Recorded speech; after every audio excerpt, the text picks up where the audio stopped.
اس لیے وہ جو بھی کام ملتا وہ خوشی سے قبول کر لیتے۔ کبھی کبھار وہ اولڈ وک میں شیکسپیئر کے ڈرامے دیکھنے جاتے جہاں وہ اس دور کے عظیم اداکاروں کے فن سے متاثر ہوتے۔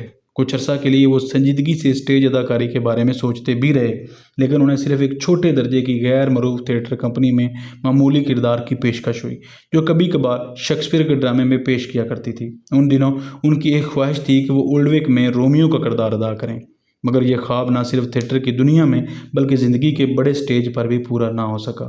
بعد کے سیاسی مصروف دنوں میں جب وہ تھکے ہارے گھر لوٹتے تو بستر پر لیٹ کر شیکسپیئر کا کوئی ڈرامہ نکال کر پڑھا کرتے۔ بعض اوقات جب ہم دونوں کھانے کے بعد ڈرائنگ روم میں بیٹھتے تو وہ مجھے شیکسپیئر کے پسندیدہ اقتباسات بلند آواز سے سنایا کرتے۔ مجھے آج بھی یاد ہے جب وہ شیکسپیئر کی کوئی عبارت پڑھتے تو ان کی آواز میں خاص گہرائی، روانی اور درست لہجہ پیدا ہو جاتا، جو ایسے لوگوں کی پہچان ہے جنہیں اسٹیج اداکاری کی کچھ تربیت حاصل ہوتی ہے۔ جب وہ انگلینڈ میں تعلیم مکمل کرنے کے بعد وطن واپس لوٹے، ان 4 سالوں میں ان کے ذہن نے خاموشی سے چند ایسے عظیم فیصلے کیے جو ان کی آئندہ زندگی کو ہمیشہ کے لیے بدلنے والے تھے۔ قدرت نے انہیں غیر معمولی صلاحیتوں سے نوازا تھا۔ انہوں نے فیصلہ کیا کہ کاروباری دنیا ان کی ذہانت کے مطابق نہیں، جہاں زندگی کا سب سے بڑا مقصد دولت جمع کرنا ہے۔ انہوں نے اس تنگ و تاریک دنیا میں گم ہونے کے بجائے شہرت و عظمت کے وسیع راستوں پر اپنے آپ کو دریافت کرنے کا ارادہ کیا۔ اگرچہ ان کا رجحان اسٹیج پر اداکاری کی طرف بھی تھا، لیکن انہوں نے اسے اپنی اڑان سے کم سمجھا، کیونکہ تھیٹر میں اداکار صرف ایک محدود ناظرین کی داد حاصل کرتا ہے، جبکہ وہ ایسے اسٹیج کے ہیرو بننا چاہتے تھے جہاں لاکھوں لوگ ان کی قیادت کو سراہیں۔ لیکن ان کے رسمی شیئے ختم ہو چکے تھے اور وہ تقریباً 4 سال بعد اپنے خاندان کے پاس کراچی واپس جانے کی تیاری کر رہے تھے۔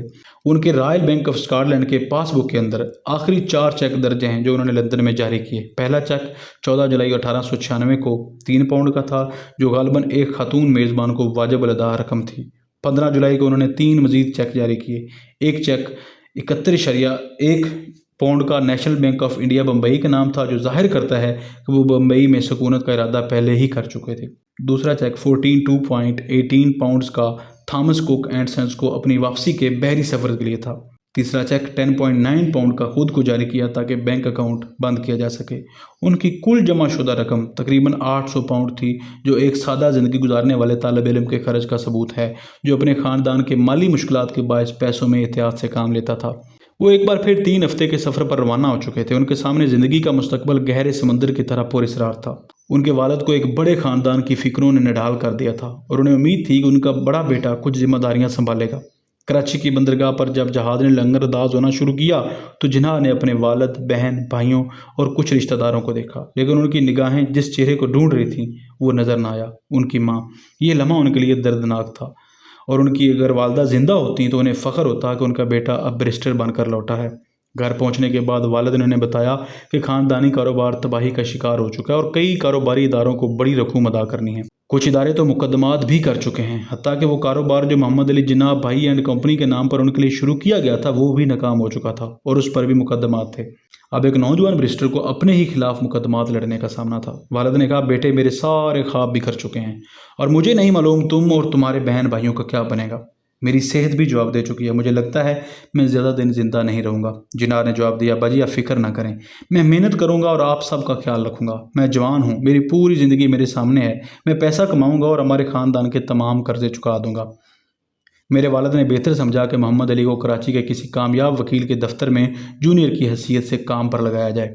اس مقصد کے لیے انہوں نے 2 فرموں ہرچند رائے وشن داس اینڈ کمپنی اور لال چند اینڈ کمپنی سے بات کی، جو ان کے وکیل بھی تھے۔ دونوں فرموں کے سربراہ اس نوجوان مسلمان بیرسٹر کو جو ابھی انگلینڈ سے لوٹا تھا خوشی سے اپنے ہاں رکھنے کو تیار تھے، کیونکہ ان دنوں سندھ جو کہ ایک مسلم اکثریتی صوبہ تھا، وہاں مسلمان بیرسٹر کی تعداد بہت کم تھی اور وہ سمجھتے تھے کہ محمد علی ان کے لیے قیمتی اثاثہ ثابت ہوگا۔ لیکن میرے بھائی کا ذہن پہلے ہی بن چکا تھا کہ وہ کراچی میں وکالت کرنے کی بجائے بمبئی میں قسمت آزمانا چاہتے ہیں، کیونکہ وہ سمجھتا تھا کہ محنت کرنے والوں کے لیے بمبئی میں زیادہ مواقع موجود ہیں۔ میرے والد بہت چاہتے تھے کہ ان کا بیٹا کراچی میں اپنا دفتر قائم کرے، جہاں ان کے خاندان کے کئی جاننے والے پہلے سے موجود تھے، اور بمبئی جیسے انجان شہر میں نیا آغاز ان کو پسند نہ تھا۔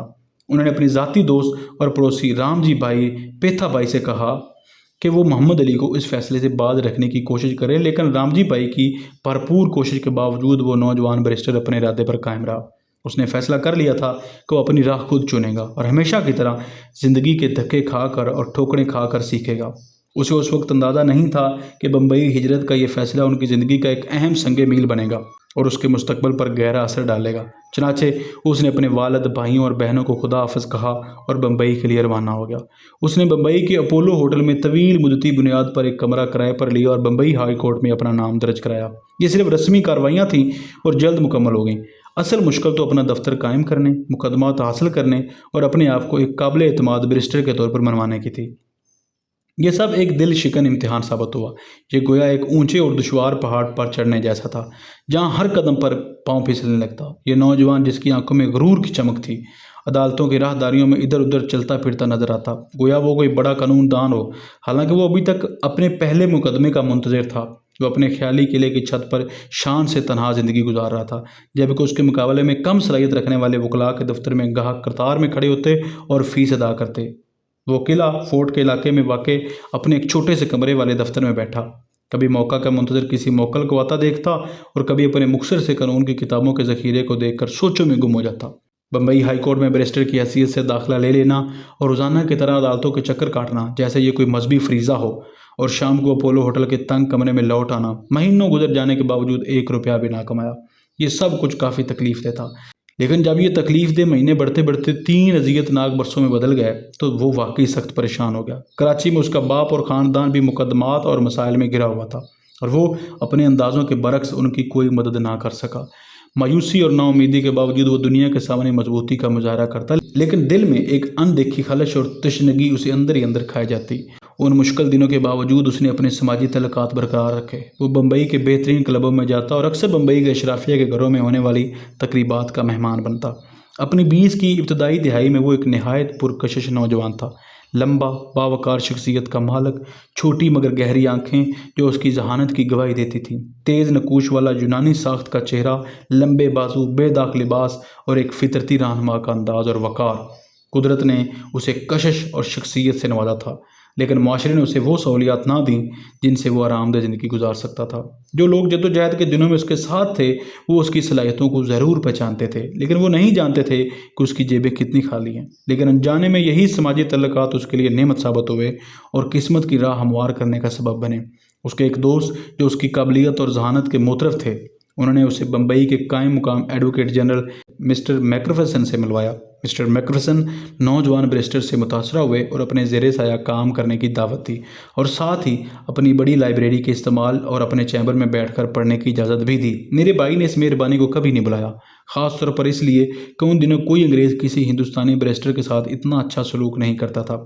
مسٹر میکفرسن جلد ہی یہ سمجھ گئے کہ ان کا نیا ساتھی ایک پرکشش، قابل، مستقل مزاج اور ایماندار نوجوان ہے، اور انہوں نے تاخیر کیے بغیر کچھ مقدمات نوجوان جناح کے سپرد کر دیے۔ انہی دنوں میرے بھائی نے سرکاری ملازمت اختیار کرنے کا سوچا تاکہ محلی تحفظ حاصل ہو، کیونکہ وکالت میں کامیابی کی غیر یقینی صورتحال بہت ہولناک لگتی تھی۔ جب اس نے یہ بات میکفرسن کے سامنے رکھی تو وہ بہت خوشی سے اسے مضبوطی سے سفارش کرتے ہوئے سر چارلس ایلونٹ کے پاس لے گئے، جو جوڈیشل ڈپارٹمنٹ کے سربراہ تھے، اور چند ہفتوں کے اندر ہی میرے بھائی کو عارضی پریزیڈنسی مجسٹریٹ کے طور پر مقرر کر دیا گیا۔ اسے محسوس ہوا کہ کامیابی جو اب تک اس سے دور تھی اب اس کی مضبوط گرفت میں ہے۔ بطور مجسٹریٹ اس کے مثالی طرز عمل نے اس کے اعلیٰ افسران کو متاثر کیا، اور جب اس کی عارضی تقرری کی مدت مکمل ہوئی تو سر چارلس ایلونٹ نے اسے ایک اور بہتر عدالتی عہدہ پیش کیا جس کی تنخواہ 1500 روپے ماہانہ تھی، جو اس وقت ایک شاہانہ رقم سمجھی جاتی تھی۔ اس نے پراعتماد لہجے میں جواب دیا، نہیں شکریہ سر، میں جلد ہی ایک دن اتنا کما سکوں گا۔ جیسے ہی اس نے پریزیڈنسی میں مجسٹریٹ کے طور پر اپنا عہدہ چھوڑا، کئی لوگ اسے اپنے وکیل کے طور پر کام لینے کے لیے رجوع کرنے لگے۔ اس نے اپولو ہوٹل کا چھوٹا سا کمرہ چھوڑ دیا اور اپولو بندر کے علاقے میں ایک سادہ سا اپارٹمنٹ لے لیا، جسے خوبصورتی سے سجا کر رہنے کے قابل بنایا، اور ایک ایسی عمارت میں نیا دفتر کھولا جہاں کئی معروف وکیلوں کے دفاتر تھے۔ اپنی محدود آمدنی میں سے بھی کوئی کسر نہ چھوڑی تاکہ اس کا دفتر ایسا خوبصورت اور شائستہ ہو جس پر ہر وکیل فخر کر سکے۔ اب اس کے قدم کامیابی کی سیڑھی پر جم چکے تھے، اور اس نے اپنے والد کو خطوط اور تار بھیجے کہ وہ اہل خانہ سمیت بمبئی آ جائیں۔ والدہ کی وفات کے بعد والد کراچی میں اکیلے تھے۔ وہ کاروبار بھی تباہ ہو چکا تھا جو انہوں نے محنت سے اس امید پر بنایا تھا کہ بیٹوں کے کام آئے گا۔ کراچی میں رہنا اب ان کے لیے تلخ یادوں کو تازہ کرنے کے مترادف تھا، اور چونکہ ان کا بیٹا بمبئی میں اچھی طرح سیٹ ہو رہا تھا اس لیے انہوں نے بہتر سمجھا کہ خاندان بمبئی منتقل ہو جائے۔ یوں ہم بمبئی آ گئے اور خادق میں خوجہ محلہ کے اندر ایک چھوٹا سا 2 کمروں کا مکان کرائے پر لے لیا، جہاں میرا بھائی اکثر ہمیں ملنے آتا۔ اب وہ اپنی پیشہ ورانہ آمدنی سے نہ صرف اچھی زندگی گزار رہا تھا بلکہ خاندان کی کفالت بھی کر رہا تھا، اور اس نے اپنے بہن بھائیوں کی تعلیم کی تمام ذمہ داری اپنے سر لے لی تھی۔ اس تھکا دینے والی اور دل توڑ دینے والی جدوجہد نے نہ تو اس کے اعتماد کو ماند کیا اور نہ ہی اس یقین کو متزلزل کیا کہ زندگی آزاد اور خوددار ہونی چاہیے۔ نہ وہ کسی بڑے کی سرپرستی کو قبول کرتا، نہ ہی کسی سینئر کے دھونس کو۔ اس لیے سر چمن لال سیٹالوار نے لکھا، جناح نے ہمیشہ حتیٰ کہ اپنے ابتدائی دنوں میں بھی غیر معمولی خودداری اور حوصلہ دکھایا۔ وہ کبھی بھی کسی جج یا مخالف وکیل کے سامنے معروب نہیں ہوا۔ میرے والد کو اکثر کہا جاتا ہے کہ ان کا نوجوان بیٹا حد سے آگے بڑھ رہا ہے، اور باہر اور بینچ پر اپنے سینئر کے ساتھ اس کا بظاہر مغرور اور تیز مزاج رویہ اس کی ترقی میں رکاوٹ بنے گا۔ لیکن محمد علی کے بارے میں ابتدائی شکوک اب ختم ہو چکے تھے، اور اب ان کی جگہ میرے والد کے دل میں اپنے بڑے بیٹے کے شاندار مستقبل پر یقین نے لے لی تھی۔ مسٹر اسٹرنگ مین ایک انگریز اور بمبئی بار کے سینئر اور معزز رکن تھے۔ ایک مقدمے میں وہ اور میرے بھائی ایک ساتھ بریف کیے گئے، اور ایک موقع پر میرے بھائی کو ان کے چیمبر میں مشترکہ مشاورت کے لیے جانا پڑا۔ ان دنوں انگریز اکثر اپنے ہندوستانی ساتھیوں سے رونت سے پیش آیا کرتے تھے۔ اسٹرنگ مین نے قائد اعظم سے ایسے لہجے میں بات کی جو ان کے نزدیک توہین امیز اور تذلیل سے بھرپور تھا۔ اس دن کے بعد انہوں نے اسٹیئرنگ مین کے چیمبر میں قدم نہ رکھا، اور جب کبھی عدالت یا باہر ان سے سامنا ہوتا تو سلام دعا تک چھوڑ دی۔ جب وہ بمبئی بار میں نئے داخل ہوئے تھے، ایک بار جسٹس مرزا کی عدالت میں پیش ہوئے اور ان کے مخالف وکیل سر چمن لال سیٹالوار تھے۔ جب وہ اپنے دلائل پیش کر رہے تھے تو جسٹس مرزا نے انہیں روک کر جھڑک دیا۔ قائد اعظم کو یہ رویہ ناگوار گزرا، اور اس کے بعد انہوں نے جج سے ایسے انداز میں خطاب کرنا شروع کیا جو جسٹس مرزا کو گستاخانہ محسوس ہوا۔ جج نے نوجوان وکیل کو جھاڑا اور کہا، آپ کا لہجہ اور الفاظ توہین عدالت کے زمرے میں آ سکتے ہیں۔ پھر انہوں نے سیٹالوار کی طرف دیکھتے ہوئے پوچھا، مسٹر سیٹالوار، کیا آپ بھی میرے ساتھ اتفاق کرتے ہیں؟ اس واقعے کا ذکر کرتے ہوئے سر چمن لال سیٹالوار نے اپنی کتاب میں لکھا، جج کی طرف سے مجھ سے ایسا سوال کرنا واقعی بے وقوفی تھی۔ میں نے جواب دیا، یہ میری جگہ نہیں کہ میں رائے دوں کہ مسٹر جناح نے توہین عدالت کی ہے یا نہیں، یہ فیصلہ کرنا آپ کا اختیار ہے۔